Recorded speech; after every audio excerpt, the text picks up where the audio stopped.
हरे कृष्ण। तो आज के सेशन में हम देख रहे हैं Bhagavad Gita as it is chapter 8 text number 2। तो आज के श्लोक में भी अर्जुन के प्रश्न भगवान को कंटिन्यू कर रहे हैं।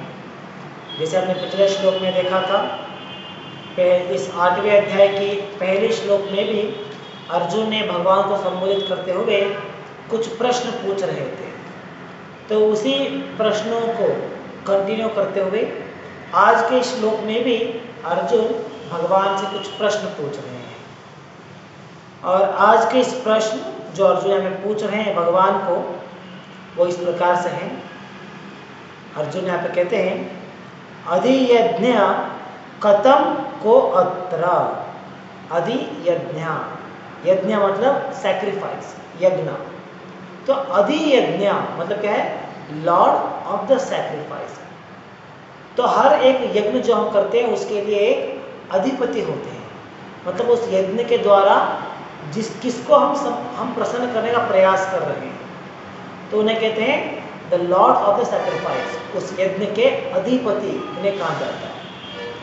तो यहाँ पे अर्जुन ये प्रश्न पूछ रहे हैं भगवान से कि भगवान अधियज्ञ कथम को अत्र, मतलब अधियज्ञ the lord of the sacrifice, जो सभी यज्ञ के भोक्ता है, वो हमारे शरीर में किस प्रकार से सिचुएटेड है, किस प्रकार से वो हमारे शरीर में रहते हैं, ये उनका पहला प्रश्न है। और दूसरा है, in which part does he live, किस पार्ट, मतलब इस शरीर के अंदर किस भाग में वो भगवान विराजमान है। तो ये अर्जुन के प्रश्न हैं।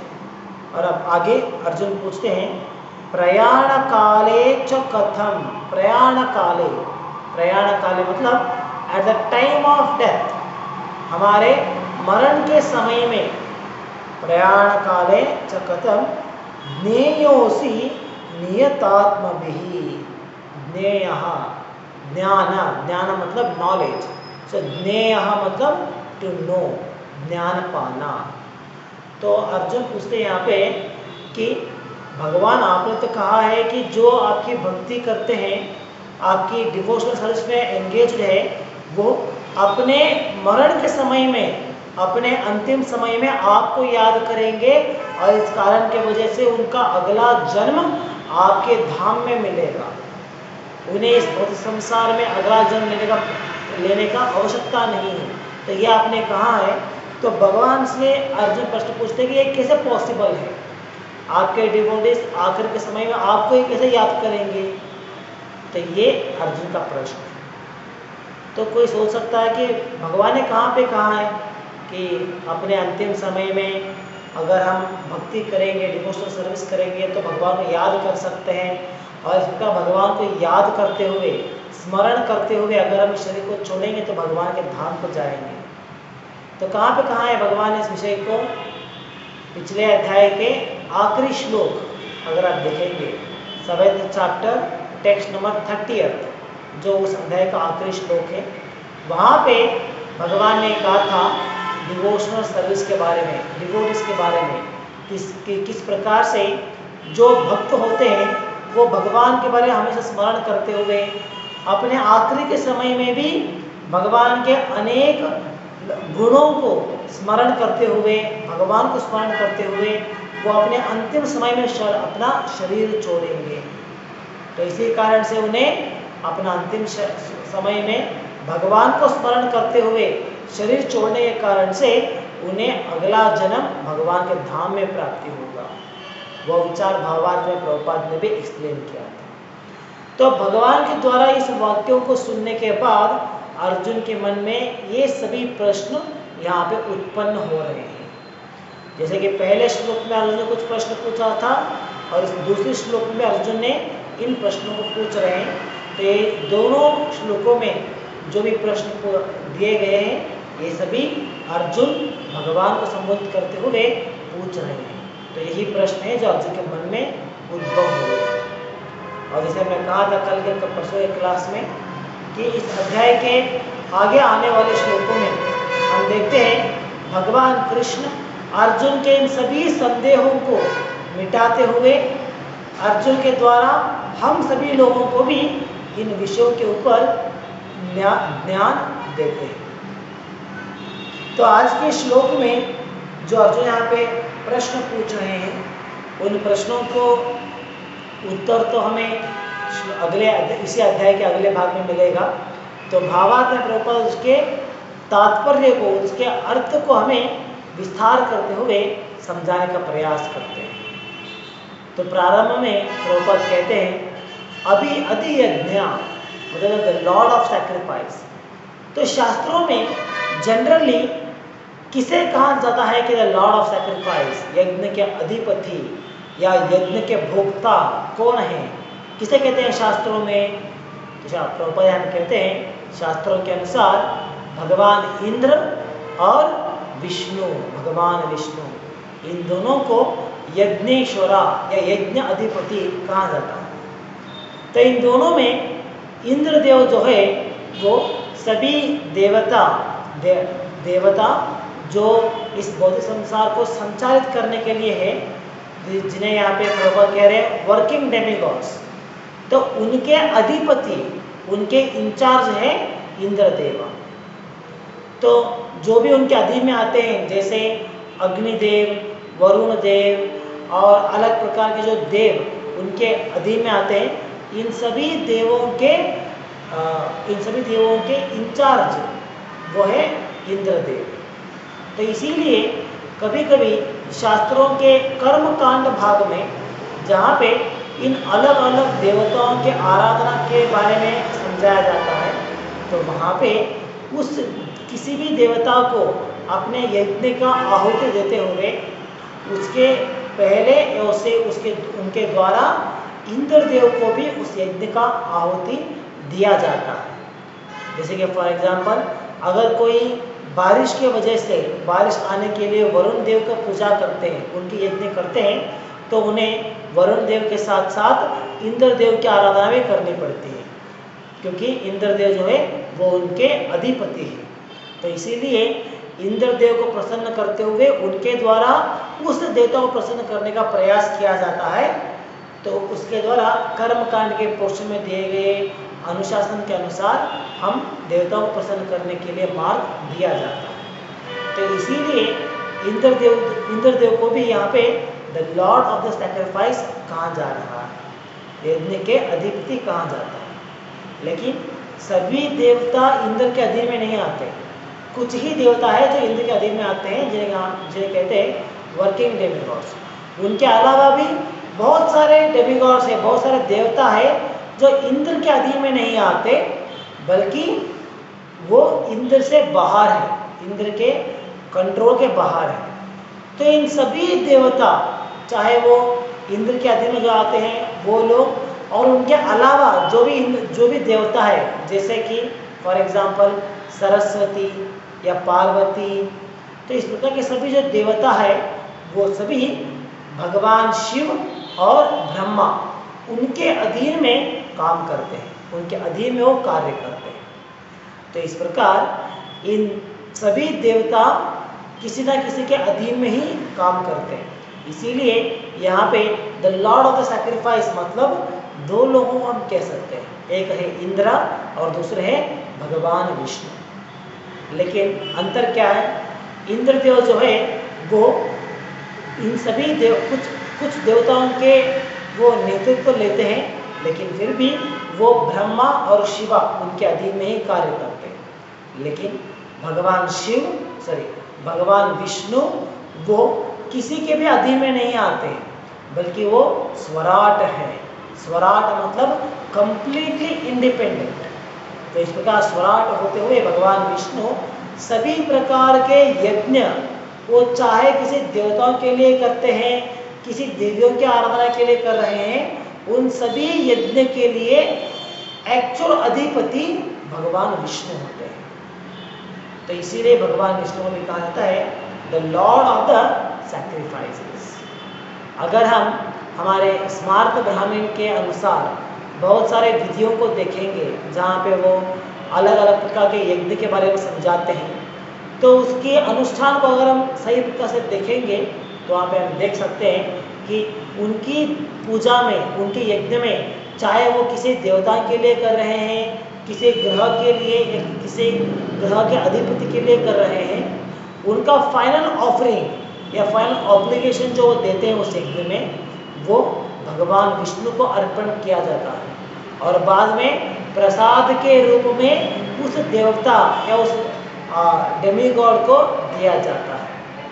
तो इस प्रकार भगवान विष्णु सभी देवताओं के अधिपति होते हुए जो स्वराट है, जिनके ऊपर और कोई नहीं है, तो उस भगवान विष्णु को भी यहाँ पे the lord of the sacrifice और यदि अधियज्ञ कहा गया है। तो यहाँ पे आगे प्रभुपाद समझाते हैं कि अर्जुन का जो प्रश्न है कि शरीर के अंदर ये भगवान जो अधियज्ञ है, ये हमारे शरीर के अंदर कैसे विराजमान है, ये अर्जुन का प्रश्न है। जैसे कि शास्त्र के द्वारा हम समझ सकते हैं, हम ये शरीर नहीं बल्कि हम चेतन आत्मा हैं, हम भगवान के विभिन्न अंश हैं। तो हम आत्मा होते हुए हमने इस शरीर को प्राप्त किया है, मतलब इस शरीर के अंदर हम विराजमान हैं। तो शरीर के अंदर हमारी एग्जिस्टेंस को तो हम लोग महसूस कर सकते हैं। जैसे मैं इस शरीर के अंदर हूँ, मौजूद हूँ, इसीलिए जैसी मेरी इच्छा है उसके अनुसार मैं अपना शरीर को एक्टिवेट कर सकता हूँ, अपने शरीर का इस्तेमाल कर सकता हूँ। जैसे मुझे हाथ उठाना है, हाथ नीचे रखना है, किसी वस्तु को पकड़ना है, ये सब कुछ मैं कर रहा हूँ इस शरीर के द्वारा। कैसे पॉसिबल है? क्योंकि इस शरीर के अंदर मैं विराजमान हूँ और इस शरीर के द्वारा मैं अपना कार्य करा रहा हूँ। तो ये विचार तो थोड़ी बहुत समझ में आ जाएगा, लेकिन शास्त्रों में तो कहते हैं कि शरीर के अंदर हमारे साथ साथ परमात्मा भी विराजमान है। तो अर्जुन का ये प्रश्न है कि परमात्मा जो स्वयं भगवान का रूप है, तो वो भगवान हमारे शरीर में कैसे विराजमान है, ये अर्जुन का प्रश्न है। और आगे अर्जुन पूछते हैं कि अगर वो हमारे शरीर में है तो कहाँ पे है एग्जैक्टली? हमारा शरीर तो इतना बड़ा है, तो इस शरीर में किस अंग में, किस भाग में परमात्मा को हम देख सकते हैं, या वो परमात्मा मौजूद है, प्रेजेंस है, ये अर्जुन का प्रश्न है। तो अर्जुन का इस प्रश्न के लिए हम समझ सकते हैं, उपनिषदों में इतना क्लियर से कहा गया है कि हर एक जीवी के हृदय में, देखिए हर एक जीवी के हृदय में आत्मा और परमात्मा दोनों भी विराजमान है। तो इस विषय को उपनिषदों में क्लियर से कहा गया है। इसके बावजूद अर्जुन हमें प्रश्न पूछ रहे हैं कि हमारे शरीर के किस भाग में भगवान विराजमान है, क्या कारण हो सकता है?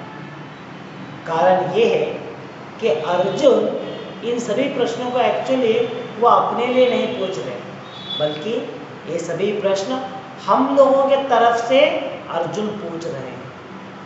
और भगवान को ज्ञात था कि आगे आने वाले समय में, कलियुग में, जब लोग इतने मंद बुद्धि होंगे तो वो भगवान की उपस्थिति को, अपने शरीर के अंदर रहने वाले उस परमात्मा की उपस्थिति को सही प्रकार से समझ नहीं पाएंगे। इतना ही नहीं, वो इसके बारे में गलत अंडरस्टैंडिंग रखेंगे।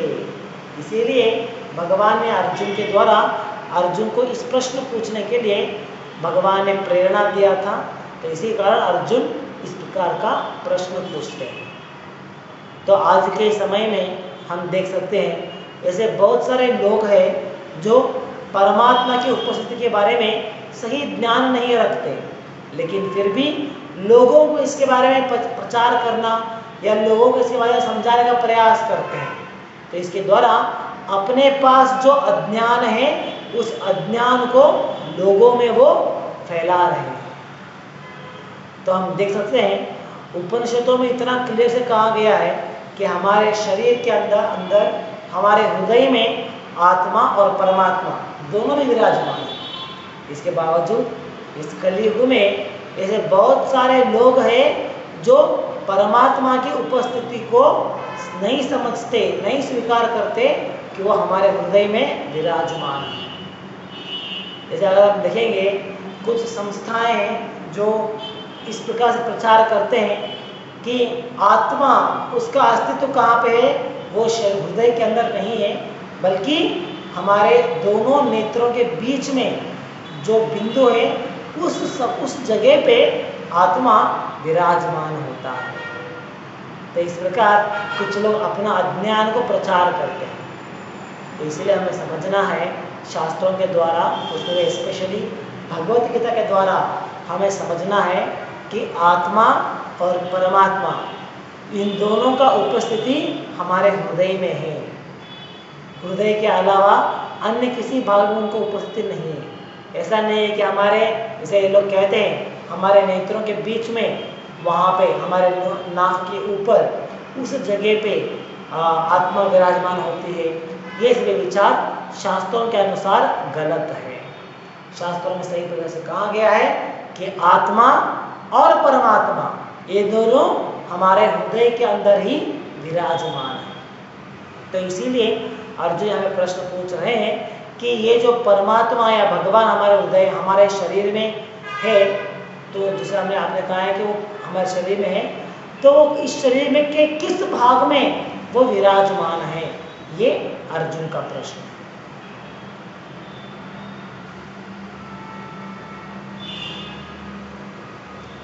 तो हम देख सकते हैं,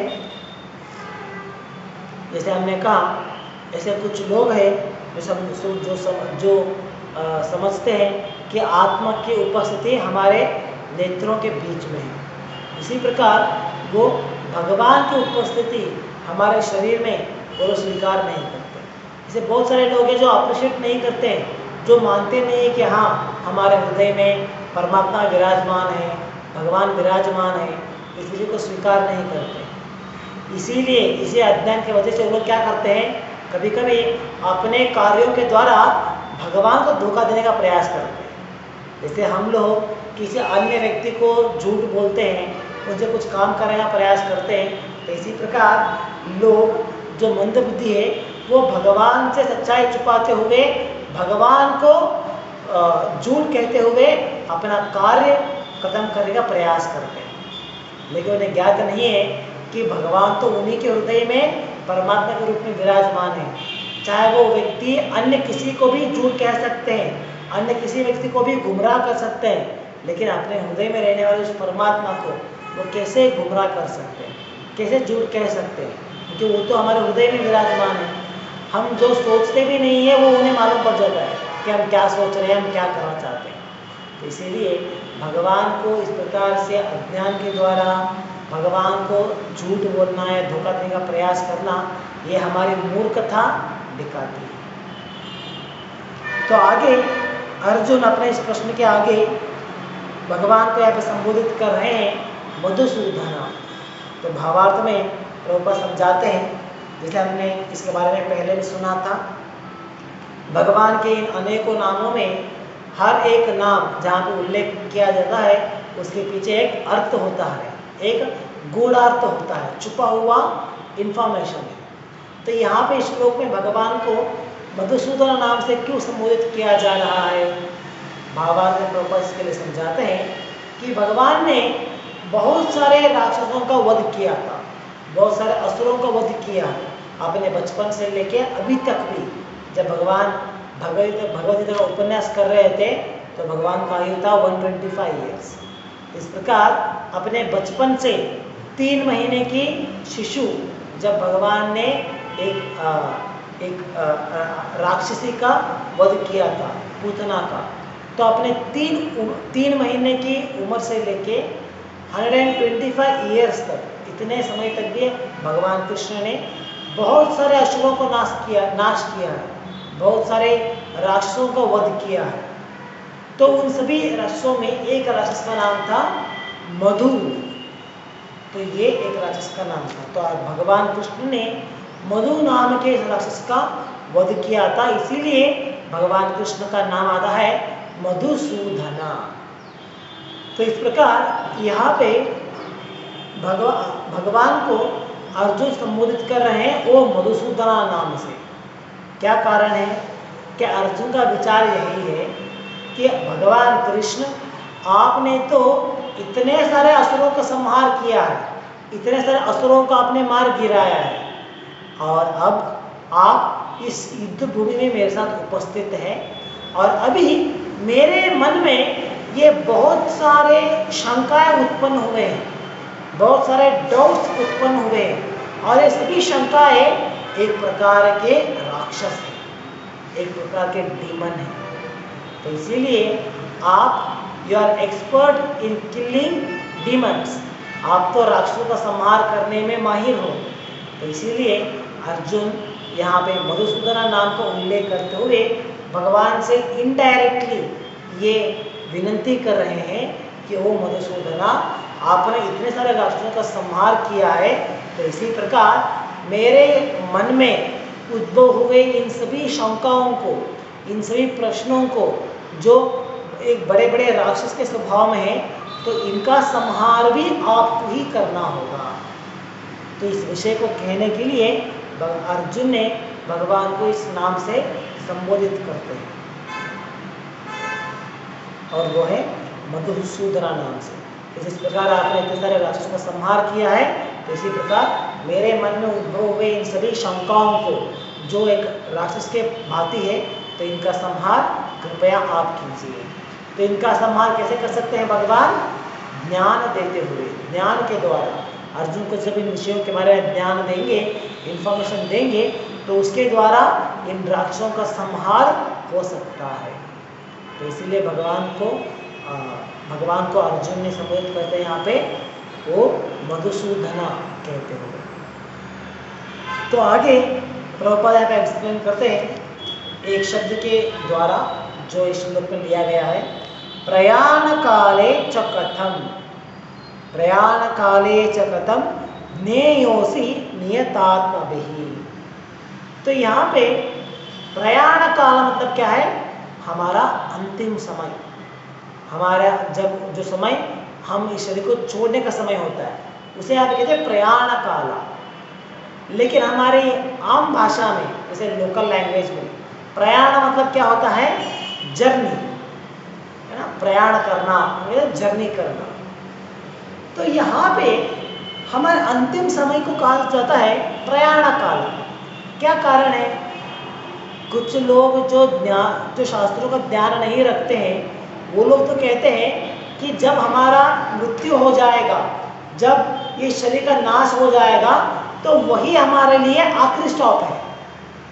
उससे पहले हमने जिस प्रकार से बचपन से लेके एक जवानी में, जवानी से लेके एक बुढ़ापे में, जो भी हमने अलग अलग शरीर को धारण करते आए हैं, या अलग अलग रूप को हम धारण करते आए हैं, तो जैसे ही हमारा मरण आएगा, तो उस मरण के द्वारा हमारा सब कुछ समाप्त हो जाएगा। तो ये कुछ लोगों का विचार होता है। लेकिन यहाँ तो कहते हैं कि मरण का समय जो है वो अंत्य नहीं है, बल्कि वो तो प्रयाण का टाइम है। It's a journey time. क्यों कहते हैं कि वो प्रयाण का काल है, प्रयाण का समय है? क्यों कहते हैं? क्योंकि वही समय है जिसके द्वारा हम, मतलब ये आत्मा, इस शरीर को छोड़ते हैं और प्रयाण करते हुए, जर्नी करते हुए दूसरे शरीर को प्राप्त करते हैं।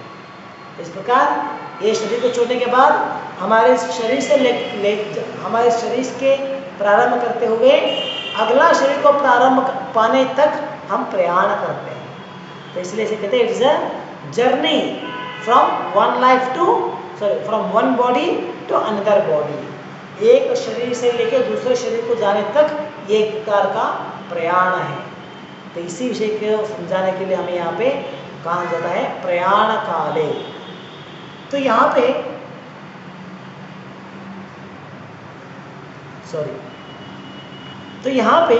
अर्जुन का जो प्रश्न है कि हमारे अंतिम समय में, आपने तो कहा है कि भक्तों के अंतिम समय में वो भगवान को याद करेंगे और आपके धाम को आएंगे।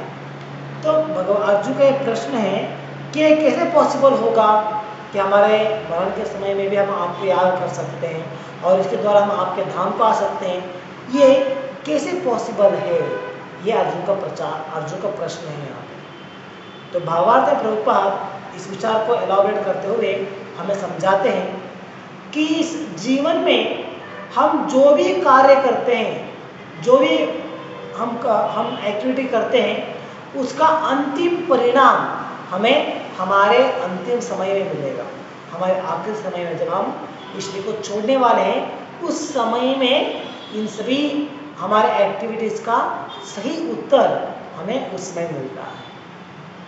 तो इसीलिए प्रभुपाद कहते हैं whatever we do in life will be tested at the time of death। मरण के समय में इन सभी चीज़ों को टेस्ट किया जाएगा कि हमने हमारे जीवन में क्या किया है, कितना सही काम किया है। तो जैसे कुछ लोग कहते हैं कि हमें भक्ति करने के द्वारा ही भगवान की प्राप्ति क्यों करना है, हम भक्ति नहीं करना चाहते, we don't want to be devotees, हम उसके बदले कुछ और करेंगे। जैसे हम कर्म कांड में इंटरेस्ट दिखाएंगे या ज्ञान कांड में इंटरेस्ट दिखाएंगे, तो जो भी अलग प्रकार के साधना हम करेंगे, तो इस प्रकार कोई भी व्यक्ति इस तरह के विचारों को कर सकता है।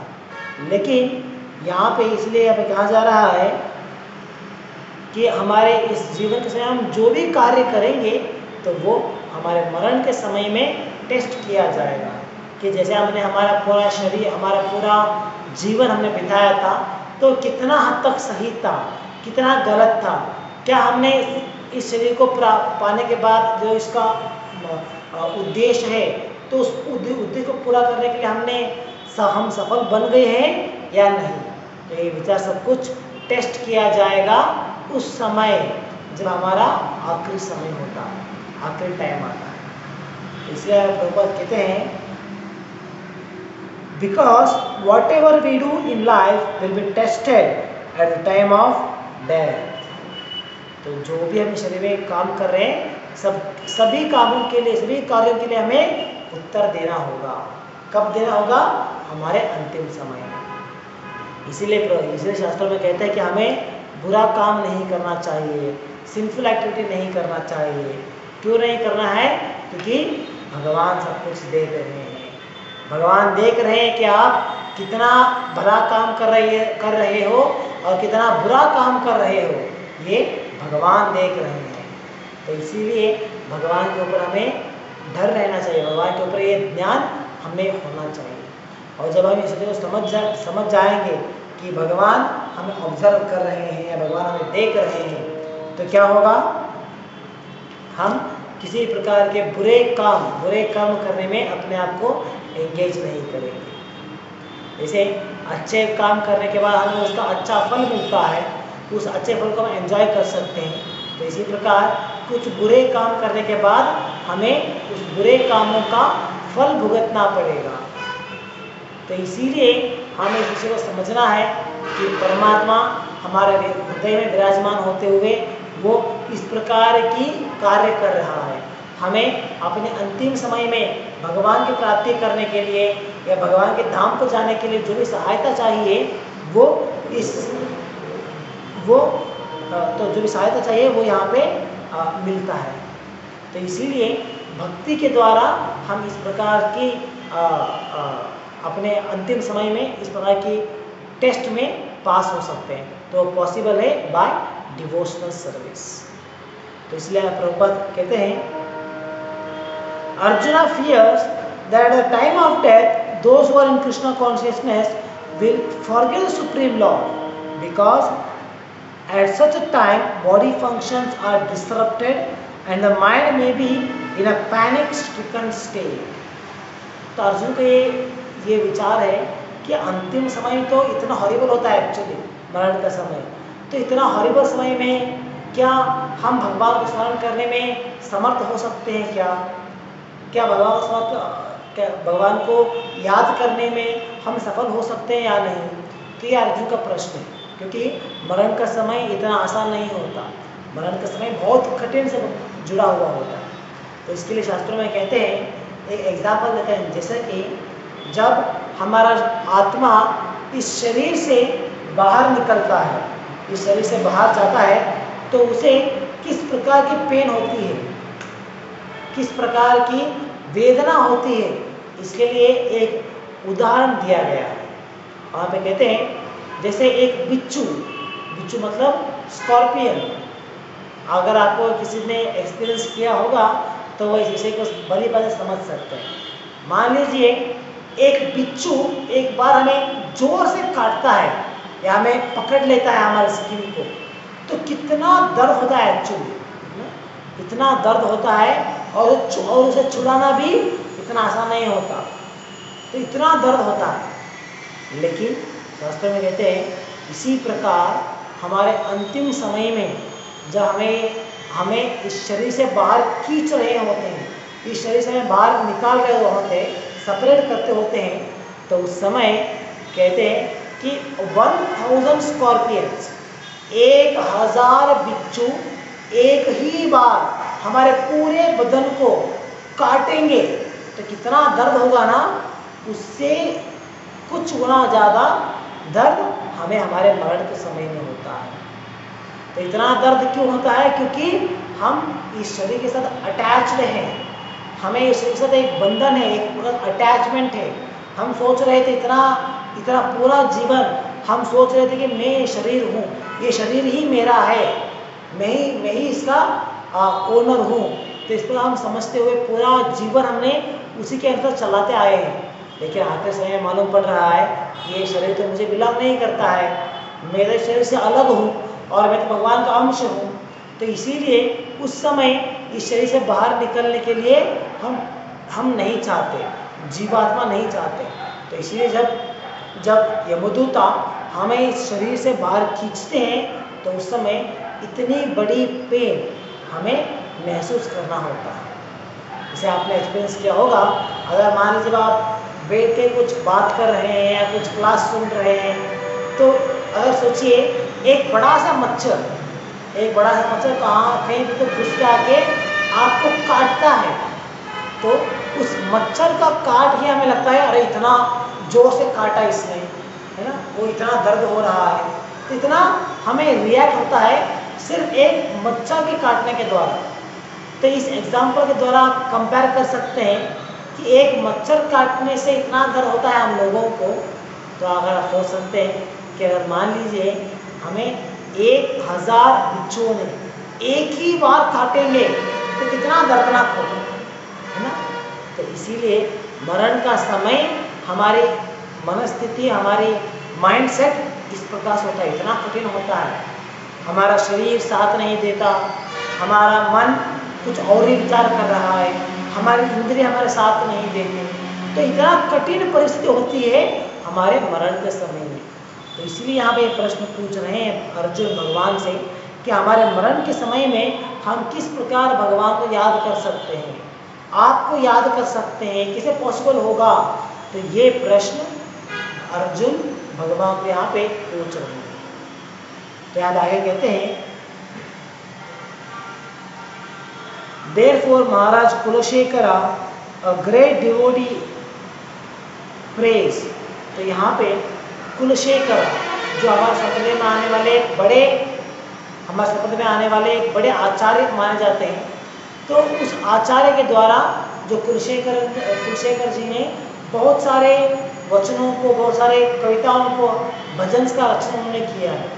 तो उस प्रकार अब महाराज कुलशेखरा अपने मन का इस विचार को यहाँ पे क्लेम करते हैं और वो कहते हैं कि मैं चाहता हूँ, अपने प्रेस को कह रहे हैं कि मैं चाहता हूँ कि मुझे जब मैं तंदुरुस्त रहूँगा, बहुत ही हट्टा कट्टा रहूँगा, अच्छी आयु होगा मेरे पास, तो उसी समय मुझे ये शरीर छोड़ देना चाहिए। देखिए भगवान से उनकी प्रार्थना क्या है। हम लोग भगवान से प्रार्थना करते हैं कि हमें धन दिला दीजिए, हमें सुंदर पार्टनर दिला दीजिए, हमें अच्छा आयु दीजिए, अच्छा शरीर दीजिए, अच्छा लुक दीजिए। तो इस प्रकार हम लोगों का रिक्वेस्ट होता है भगवान से। लेकिन आचार्य कुलशेखरा यहाँ पे क्या रिक्वेस्ट कर रहे हैं? वो कहते हैं कि जब मैं तंदुरुस्त हूँ, जब मेरा आरोग्य सही है, मैं अच्छी प्रकार के सुदृढ़ शरीर मैंने प्राप्त किया है, तो कृपा करके भगवान आप उसी समय मुझे मुक्ति दिला दीजिए। मेरा मरण उसी समय आना है मुझे। ऐसा नहीं कि वो ये नहीं पूछते कि मुझे 100 साल जीना है, मुझे 120 साल जीना है। तो ये एक भक्तों का रिक्वेस्ट नहीं होता है भगवान के द्वारा। बल्कि वो तो कहते हैं कि आप कृपा करके मुझे इसी समय मुझे इस शरीर से निकाल लीजिए, आप कृपा करके मुझे इसी समय मुक्ति प्रदान कीजिए। तो ये आचार्य का प्रार्थना है। क्या कारण है इस प्रार्थना का?